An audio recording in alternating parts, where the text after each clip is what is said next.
जय जिनेन्द्र। जैन शासन की गौरव गाथा में आज हम सुनेंगे एक अत्यंत भावपूर्ण और प्रेरणादायक प्रसंग, जहाँ एक ओर भरत का विरह हृदय को पिघला देता है, वहीं दूसरी ओर भगवान राम की निर्लिप्तता और वचकर्ण की अद्भुत क्षमा जिन धर्म की महानता को प्रकट करती है। आइए श्रद्धा और एकाग्रता के साथ इस दिव्य कथा का श्रवण करें।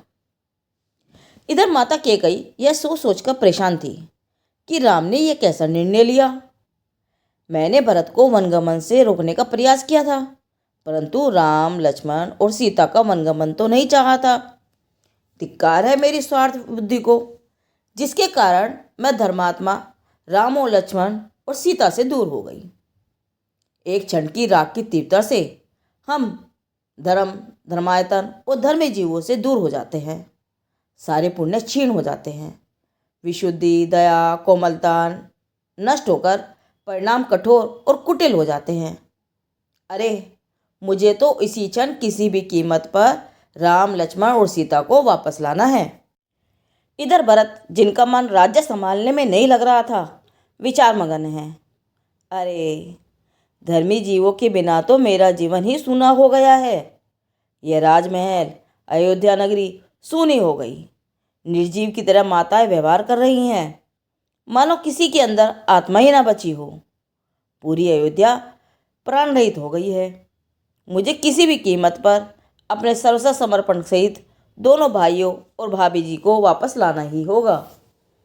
भरत ने माताओं के समक्ष राम, लक्ष्मण और सीता को वन जाकर वापस लाने का विचार प्रस्तुत किया, जिसका कैकेयी ने भी समर्थन किया और अन्य सभी माताएं भी भरत के साथ चल दी। जो सघन वन में एक सरोवर के तीर पर विश्राम कर रहे थे तथा जिनके पास ही धनुष बाण रखे थे, ऐसी सीता सहित राम, लक्ष्मण पर भरत की दृष्टि पड़ी। उन्हें देखते ही वे घोड़े से उतर गए और जहाँ से राम दिख रहे थे उतने मार्ग में पैदल ही चलकर उनके समीप पहुँचे तथा उनके चरणों का स्पर्श किया। भाव विभोर होकर चरण रज को मस्तक पर धारण किया। राम ने सहर्ष उन्हें गले लगाया। भरत विनती करते हुए बोले, हे नाथ, राज्य देकर यह क्या विडंबना की है। आप ही न्याय के जानकार हो, अतिशय निपुण हो। आपसे दूर रहकर यह राज्य तो दूर, मुझे जीवन से भी प्रयोजन नहीं है। हे भ्राताश्री, अपनी नगरी को चलो, राज्य का संचालन करो। जो विलाप करती करती अत्यंत खिन्न हो गई थी, ऐसी कैकेयी अश्रु रूपी नदी की धारा टूटने पर क्रम से वार्तालाप कर इस प्रकार बोली, पुत्र, उठो, नगरी को चलो। तुम्हारे बिना राज्य वन के समान जान पड़ता है। यह भरत तुम्हारी शिक्षा के योग्य है। स्त्री पने के कारण मेरी बुद्धि नष्ट हो गई थी, अतः मेरे इस कुकृत्य को क्षमा करो। राम ने माता कैकेयी को अनेक प्रकार से विनयपूर्वक समझाया और भाई भरत को बड़े वात्सल्यपूर्वक कहा, मेरे भाई, खिन्नता को प्राप्त मत हो। मैं खुद ही तुम्हें इस कार्य को करने की आज्ञा देता हूँ। राम ने मनोहर वन में सब राजाओं के समक्ष भरत का पुनः राज्याभिषेक किया। धीर गंभीर राम ने अनासक्त निर्लेप भरत को एवं अति विनय सहित माताओं को प्रणाम कर सांत्वना देते हुए बारंबार संभाषण कर भाई को आलिंगन कर बड़े कष्ट से सबको विदा किया। इधर राम, लक्ष्मण और सीता क्रम से चित्रकूट वन को पार कर अवंती देश पहुँचे। वहाँ पहुंचकर उन्हें बहुत आश्चर्य हुआ, क्योंकि वह नगर फल फूलों से युक्त होने पर भी जनशून्य था। वे इस जनशून्यता के कारण पर विचार कर ही रहे थे कि उन्हें एक दरिद्र मनुष्य आता हुआ दिखा। राम द्वारा नगर जनशून्यता का कारण पूछने पर उसने बताया कि दशांकपुर नामक नगर का बलवान राजा वचकर्ण एक दिन जंगल में शिकार खेलने गया। तब वहाँ मुनिराज्य को देखकर उसका मन कुछ शांत हुआ। तब वह विचार करने लगा, अरे, इनके पास आनंद से रहने के लिए 5 इंद्रियों के विषयों की अनुकूल सामग्री तो है नहीं, फिर ये आनंदित कैसे हो रहे हैं। अरे, आनंद से रहने के लिए मैं प्रतिदिन विषयों के राग में जलता हूँ। अनुकूलताओं को मिलाने और प्रतिकूलताओं को दूर करने के चक्कर में लगा हूँ। जरा सी भी किसी ने हमारा अपमान कर दिया या 5 इंद्रियों के विषयों की अनुकूलता नहीं मिली तो मुझे लगता है कि मैं तो बहुत दुखी हूँ। आज इन महापुरुषों के दर्शन मात्र से ही मैं शांत हुआ हूँ मुझे अब इन्हीं के चरणों की शरण लेना है। यह विचार करके राजा वशकर्ण नरमीभूत हो घोड़े से उतरकर मुनि भगवंतों के चरणों में झुक गए और अति विनयपूर्वक बोले, प्रभु, मैं दुखों से घबराया हूँ। मेरे परम हितैषी बांधव आप ही हो। हे करुणा निधान, कृपया करके मुझे सुखी होने की विधि समझाइए। मुनिराज जी के मुख से अमृत झरने लगा। बोले, हे भव्य, दुख का कारण जगत में कहीं भी कोई नहीं है और दुख हमारे स्वभाव में भी नहीं है। स्वभाव का विस्मरण करके जगत में सुख की कल्पना ही दुखों का निमंत्रण है। जगत में जितने भी दुख हैं, इंद्रिय सुख की मगनता के ही फल है। वास्तव में सुख के लिए विषयों की जरूरत नहीं, प्रभुता के लिए परिग्रह की जरूरत नहीं और ज्ञान के लिए ज्ञेय की जरूरत नहीं। अगर इतनी सी बात दृढ़ता से विश्वास में आ जाए तो मेरा ज्ञान, शोक, प्रभुता जग से निरपेक्ष है, क्योंकि समस्त परद्रव्यों का परिणमन हमारे ज्ञान में झलका तो है, परंतु हमारे ज्ञान के भवन में तो मात्र ज्ञान का ही निवास है। मेरे ज्ञान में तो किसी का प्रवेश हुआ ही नहीं है। जब मेरे में किसी का प्रवेश होता ही नहीं, तब तो दुखी रहने का अवसर ही कहाँ है। हमें हमारा आत्मा सर्वोत्कृष्ट पसंद हो और सारा जगत बिल्कुल ना पसंद हो तो भिखारीपना छूट जाएगा और सम्राटपना प्रकट हो जाएगा। मुनिराज जी के कल्याणकारी वचनों को सुनकर अश्रुपूर्ण नेत्रों से निहारते हुए राजा वशकर्ण बोले, प्रभु, मैं धन्य हो गया हूँ।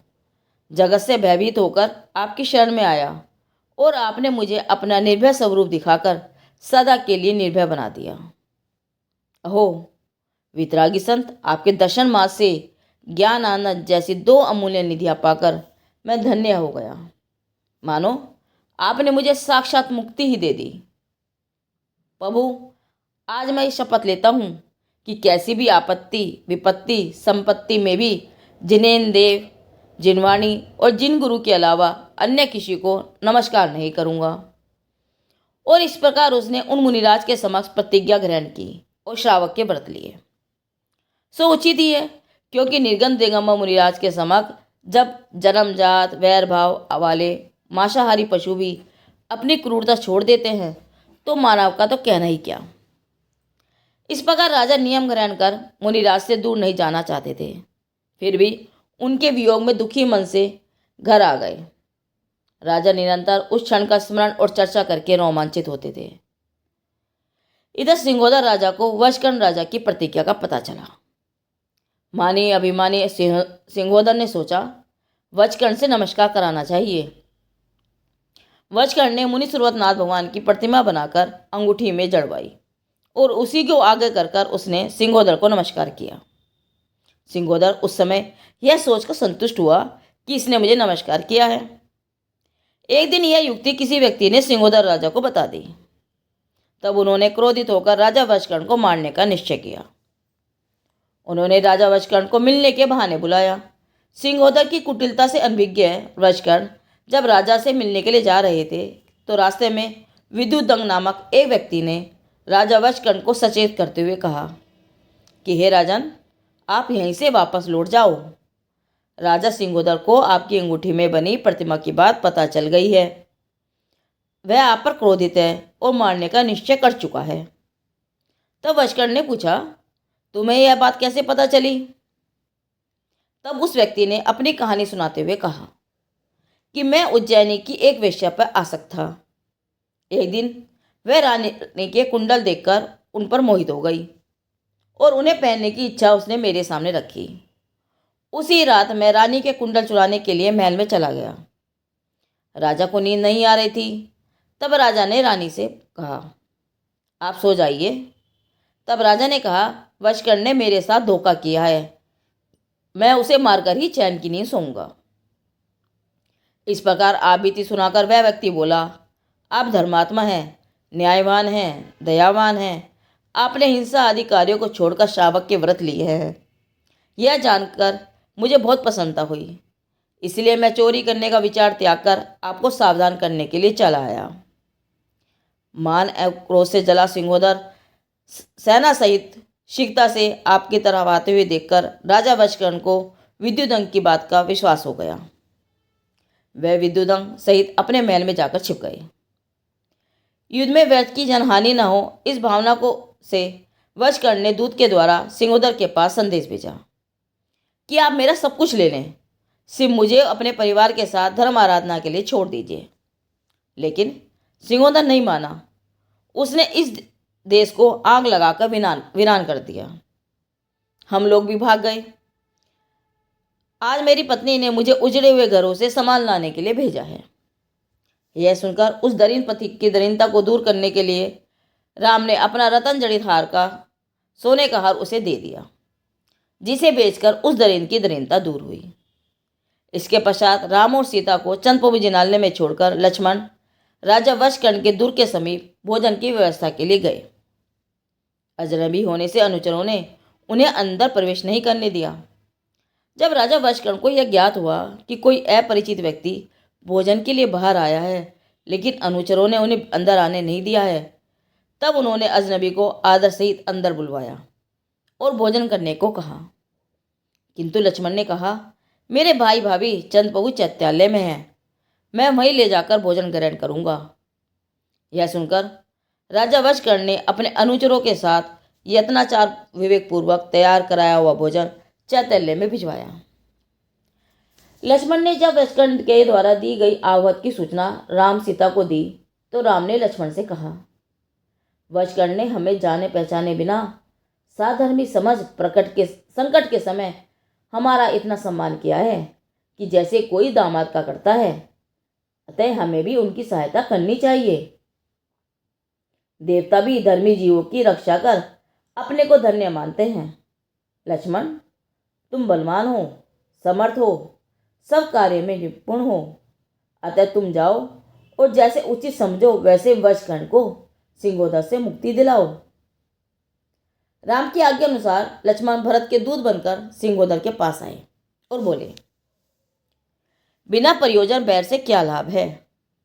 राजा वशकर्ण के साथ मित्रता करके वापस जाइए। लेकिन उद्दंडता से भरे सिंहोदर ने लक्ष्मण को कुछ न गिनते हुए अपनी वीरता के घर में चूर सैनिकों को आक्रमण का संदेश दिया। उस सेना को परम तेजस्वी लक्ष्मण ने पल भर में ही अपनी चपलता और वीरता से हराकर सिंहोदर को बांधकर राम के पास ले आए। सिंहोदर की पत्नियां पीछे पीछे आ गई। उन्होंने सीता को देखा और उनसे विनयपूर्वक अनुरोध करने लगी, आप हमारे दुख समझ सकती हैं, आप हमारे स्वामी की रक्षा कीजिए। सीता ने कहा, बहनों, यह दुख तो हम तुम्हारा अवश्य ही दूर हो जाएगा, क्योंकि हमारे स्वामी जिनेंद्र भगवान के भक्त हैं। वो किसी को तुच्छ नहीं समझते, एक तिनके को भी कष्ट नहीं पहुंचाते। उनके पास आने के बाद हर जीव अभयदान को पाता हुआ निर्भय और निशंक हो जाता है। लक्ष्मण ने राम से कहा, भैया सिंहोदर का क्या करें? राम ने कहा, सिंहोदर वशकर्ण का अपराधी है, इसलिए वशकर्ण को बुलवाओ। इसके बाद वशकर्ण आए। सबसे पहले उन्होंने चैत्यालय में विराजमान जिनेंद्र भगवंतों की अति भक्तिपूर्वक वंदना की। फिर रामचंद्र जी के पास बड़े स्नेह और आदर के साथ बैठकर उनकी कुशल क्षेम पूछी। फिर राम ने कहा, सिंहोदर का क्या करें? वशकर्ण ने कहा, हे नररतन, मुझ महापापी जी पर जब से अत्यंत करुणाधारी क्षमा की मूर्ति दिगंबर मुनिराजों की असीम कृपा हुई है, तब से ऐसी भावना प्रकट हुई है कि मेरे निमित्त से एक तिनके को भी कष्ट ना पहुँचे, जिसमें सिंहोदर तो मेरे स्वामी हैं, इनको जीवन दान के साथ इनका राज्य भी वापस दिया जाए। तब सारा समूह जैन धर्म का जयकारा लगाने लगा। तब रामचंद्र जी ने सिंहोदर से कहा, आज तुम्हारा जीवन जिन शासन की क्षमा का ऋणी है, इसे याद रखना। सिंहोदर राजा व उसके सारे स्वजन परिजन जिन शासन की क्षमा को देखकर आश्चर्यचकित होकर आनंदित हो गए। सभी जिन शासन की जय जयकार करने लगे। सिंहोदर और वशकर्ण में मित्रता हो गई। राम ने सारी संपत्ति एवं राज्य दोनों को आधा आधा बांट दिया और सारा वातावरण हर्षोल्लास में बदल गया। राम लक्ष्मण से उपकृत वशकर्ण ने अपनी 8 कन्याओं की सगाई लक्ष्मण के साथ कर दी और इसी प्रकार सिंहोदर सहित अन्य राजाओं ने भी अपनी 300 कन्याओं की सगाई लक्ष्मण से की। सभी राजा राम लक्ष्मण से वहीं रहने की प्रार्थना करने लगे और उन्हें आगे बढ़ने से रोकने लगे। सीता व लक्ष्मण के साथ राम अकिंचन की तरह अर्धरात्रि में चुपचाप वह जगह छोड़कर आगे बढ़ गए। प्रातःकाल जब राजा प्रजा चैत्यालय आए तो वहाँ श्री राम को न देखकर बहुत दुखी हुए और पूरे उनके आने की प्रतीक्षा करने लगे। आज की इस प्रेरणादायक कथा से हमें यही संदेश मिलता है कि क्षमा, समता और वैराग्य ही जिन धर्म की पहचान है। अगली वीडियो में मिलेंगे सीता जी के जीवन के अगले अद्भुत अध्याय के साथ। यदि कथा ने आपके हृदय को स्पर्श किया हो तो आंगनवाणी चैनल को सब्सक्राइब करें, वीडियो को लाइक करें और शेयर करें। यह कथानक शीलवती सीता से लिया गया है, जिसका संकलन ब्रह्मचारी चिदानंद भैया द्वारा पद्म पुराण से किया गया है। जिनदेव की वाणी आगम वाणी।